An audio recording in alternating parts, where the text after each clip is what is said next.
Deep in the swamps of Florida, where sawgrass weaves with cypress roots and water shimmers under the sun, snakes rule as silent hunters. But even the most powerful of them, the giant Burmese python, can carry within itself a secret enemy. It's not an alligator, not a rival snake, and not a bird of prey. It's something smaller, stranger, and far more insidious. A creature that doesn't fight its host head-on but instead quietly feeds, grows, and waits. And sometimes, when the snake dies, this hidden creature emerges, turning death into a spectacle that's as fascinating as it is unsettling. This is the strange world of parasites, invaders, and other opportunists that treat snakes not just as predators, but as homes, meals, or even stepping stones for their next generation. What happens when a snake dies is rarely simple. Sometimes a parasite crawls out, sometimes larvae spill forth, and in rare cases, another snake even slithers free. The stories are chilling, bizarre, and, believe it or not, absolutely real. So, let's pull back the scales and see what happens when a snake's last breath sets off a whole new chapter of life.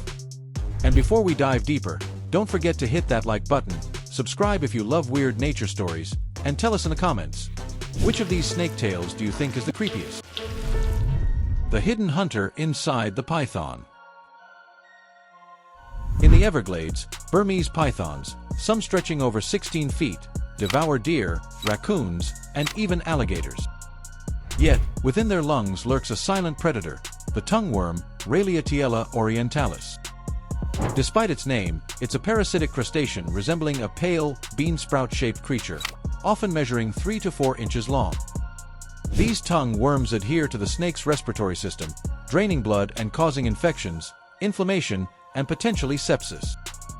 Their life cycle is both brutal and clever. Eggs exit the snake through its digestive tract, fall into the swamp, and are consumed by insects. These insects are then eaten by frogs or lizards, which are subsequently preyed upon by snakes. The parasite progresses through these stages until it reaches its final host, the snake's lungs, where it matures into adulthood. Scientists have documented alarming numbers. In one autopsy, a racer snake was found harboring 107 tongueworms in its respiratory system. This infestation impairs breathing, depletes energy, and often leads to death. The real danger isn't just the parasite, it's the fact that both the python and its hitchhiker are invasive. Burmese pythons, introduced into Florida in the 1990s, brought tongueworms with them. Since 2012, these parasites have been spreading across at least 19 local snake species, from banded water snakes to pygmy rattlesnakes, causing significant harm. While large pythons can tolerate the infection, smaller native snakes lack such defenses. For them, even a few tongueworms can lead to suffocation. Populations of pygmy rattlesnakes in the Everglades have already shown signs of decline, with the parasite being a strong contributor. Parasites that outlive their host. Most parasites perish when their host dies. But tongueworms, parasites in the subclass Pentastomata, break that rule. Research shows they can actually crawl out of a snake's lungs, force their way into the mouth, and wriggle a short escape, even after the host's death. That makes them a rare breed, parasites that don't vanish with their host. They aren't alone. Recent studies have identified other parasites that can outlast their host's death. For instance, Raleigh orientalis, an invasive snake lungworm in Florida, continues to afflict native snakes and can survive even after the host's body has cooled. This lungworm spreads its damage to dozens of snake species, persisting in their tissues long after death. This isn't just biology, it's survival drama. In labs, researchers have discovered trematode parasites in frozen roadkill snake specimens, signaling that even after hosts freeze, some parasites remain preserved long enough for study. These insights remind us that a dead snake's body isn't merely lifeless. It becomes a stage for parasites, decomposition, and unexpected movement, even after death. So, if you came across a dead snake and saw something wriggling out, would you run or stay? Let us know in the comments, and don't forget to like and share this eerie revelation. Flies that turn snakes into incubators. Not every post-mortem surprise comes from parasites already inside the body. Sometimes, opportunists show up after death. In one documented case from summer 2010, Researchers in Iran received a Persian horned viper with a lesion infested by fly larvae. 14 live Musca domestica larvae were removed from the wound, in a first-of-its-kind report of myiasis in that species. Within just days, these larvae consumed decaying tissue. Reddit users have also shared vivid accounts. In one, lifting a dead snake released a flood of wriggling larvae, as though death were only the start of a creeping spectacle. This process is both cruel and precise. A snake's wounded or decayed tissue becomes a moist incubator. The larvae feed, grow, and emerge as adult flies, turning the corpse into a hatching ground. Recent forensic advances show how significant flies are in tracking decomposition. The blowfly Chrysomia megacephala is one of the first species to revisit a corpse. Its larvae help scientists estimate time of death accurately by tracking their growth stages. Other species, like Hydratia rostrata, may not appear until days, or even months, into decay, and their presence can reveal how long a body has been exposed.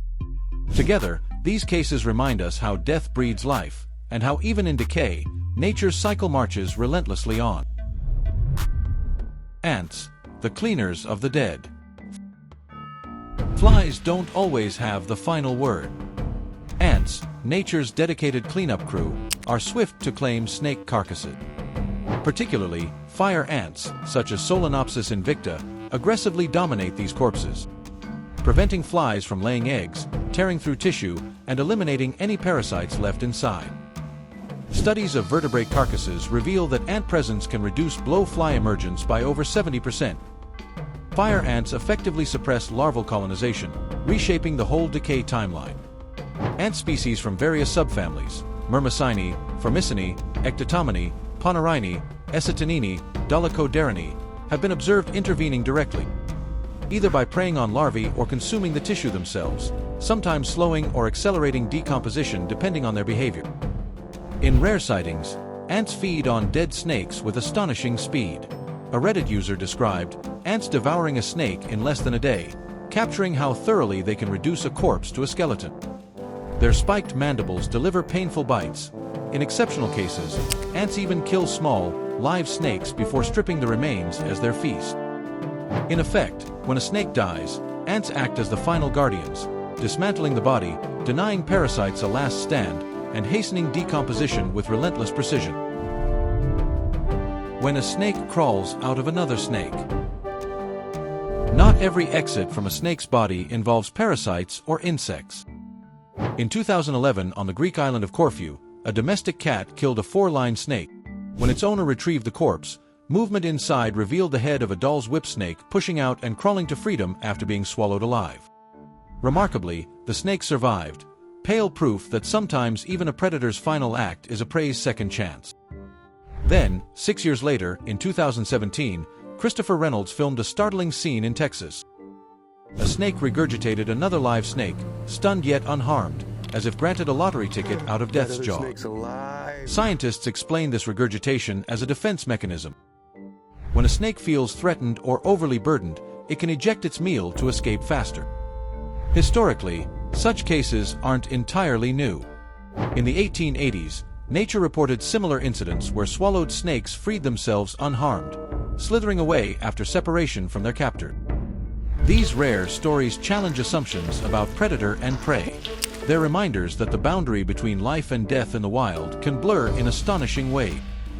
Few creatures can claim survival after being swallowed alive. But sometimes, fate or force, perhaps even a startled human, tips the scales, turning a deadly moment into an extraordinary escape. Eggs from a dead snake. Death doesn't always mark the end of life. In rare instances, eggs retrieved from deceased female snakes can still hatch, provided they are fully developed, intact, and protected by their natural layer. Wildlife professionals have occasionally saved snake eggs from roadkill or naturally deceased females, incubated them carefully, and watched as newborns emerged, proving that life can persist beyond death. One remarkable example comes from India. Forest officials rescued 17 cobra eggs alongside the adult snake. 14 successfully hatched and were released back into the wild, offering a hopeful twist to tragedy. In South Africa, rescuers saved eggs from a python displaced by a development site, incubated them artificially, and eventually returned both the mother and safe hatchlings to nature. Conservation groups often use artificial incubation to give abandoned eggs a chance, like the Malabar Wildlife Team in India that hatched 47 Asiatic water snake eggs in simulated conditions before releasing the young into mangrove habitat. These cases, though rare, demonstrate that even after death, under the right conditions and with human intervention, a clutch of snake eggs can carry on the legacy of life. Snake covered in parasites. Parasites don't always hide deep inside the body. In 2019, a carpet python in Australia was discovered in a backyard pool, its body literally blanketed with hundreds of ticks. Rescuers described pulling them off as if removing marbles from the skin. The snake, nicknamed Nike, was weak and severely anemic. Vets suspect heat stress and underlying infection had broken its defenses, turning it into a tick incubator. Further ecological studies in tropical Australia show that snakes often host thousands of ticks, with certain species, like Boiga irregularis and Somalia amethystina, bearing particularly heavy loads, especially during dry seasons and in woodland habitats. Larger and female snakes are typically more burdened. In captivity, snake tick infestations can also transmit blood parasites such as hepatozoan, leading to lethargy, loss of appetite, and sometimes death. In Florida, things can get even grimmer. In 2024, a python was found missing its eyes, the sockets infested with insects.